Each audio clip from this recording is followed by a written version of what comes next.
उन्हाळ्यात जंगलात आग लागण्याच्या घटना सर्रास घडतात। अशा घटनांमुळे वनसंपदेचं मोठ्या प्रमाणात नुकसान होतं। अशा घटना रोखण्यासाठी आणि त्यावर त्वरित नियंत्रण मिळवण्यासाठी पेंच व्याघ्र प्रकल्पात फायर फ्री पेंच मोहीम राबवण्यात येते। यासोबतच इथं आर्टिफिशियल इंटेलिजन्सचीही मदत घेण्यात येते।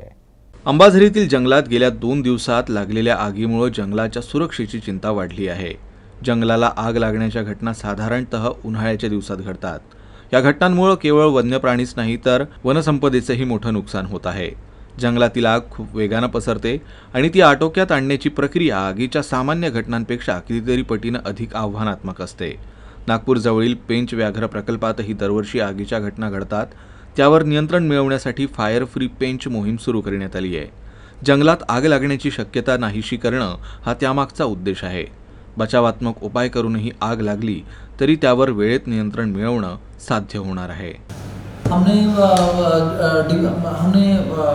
फायर डिपार्टमेंट के लेवल पे हम लोग इस पूरे फायर को कैसे मैनेज करते हैं। इसके लिए हमने सबसे पहले फायर कंट्रोल रूम बनाया है अपने डिवीज़न के लेवल पे एंड रेंज के लेवल पे बनाया है, जिसमें 24 घंटे के हिसाब से लोग उपस्थित रहते हैं। फिर हमने इसके लिए जो वेबसाइट का साइट है जिससे हमको ऑनलाइन अलर्ट मिलता है जब कभी भी आग की घटना लगती है। आगीच्या घटना रोखण्यासाठी पेंच व्याघ्र प्रकल्पात आर्टिफिशियल इंटेलिजन्सचीही मदत घेण्याची योजना आहे।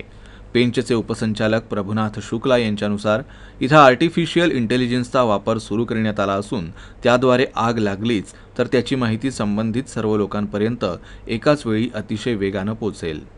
हम लोग जो सबसे हाई पॉइंट है पेंच का, वहाँ हम लोग जो एक कैमरा लगा रहे हैं जिसमें वो कैमरा जो स्मोक है उसके बेसिस पे डिटेक्ट करेगा कि कहाँ आग लगी है एंड उसका जीपीएस लोकेशन जो है कंट्रोल रूम को देगा और डिसिमिनेट हो जाएगा।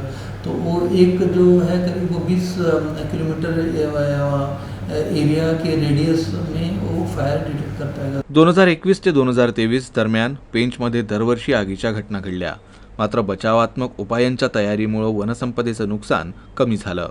जंगलात अशा घटना घडू नयेत यासाठी प्रयत्न सुरू असून त्यासाठी तंत्रज्ञानासोबतच जंगलांची जाण असलेल्या नागरिकांनाही सोबत घेतलं जाणार आहे। कॅमेरा पर्सन लोकेश मोहितेसह दिव्येश द्विवेदी, यूसी न्यूज, नागपूर।